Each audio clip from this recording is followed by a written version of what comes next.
On July 9, 2024, President Emmerson Mnangagwa of ZANU-PF fired Tendai Chiruka.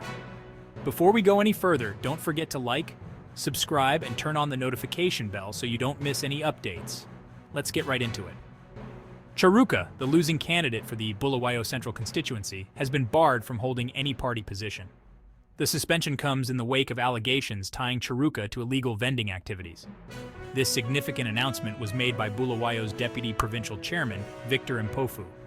Mpofu emphasized the party's zero-tolerance policy toward corruption. This move aims to reinforce ZANU-PF's commitment to ethical standards and public trust. As the political landscape in Zimbabwe shifts, all eyes will be on Mnangagwa's administration. Stay tuned for more updates on this developing story. Thank you for watching. Don't forget to like, share, and subscribe for the latest in political news at Zim News Live YTS.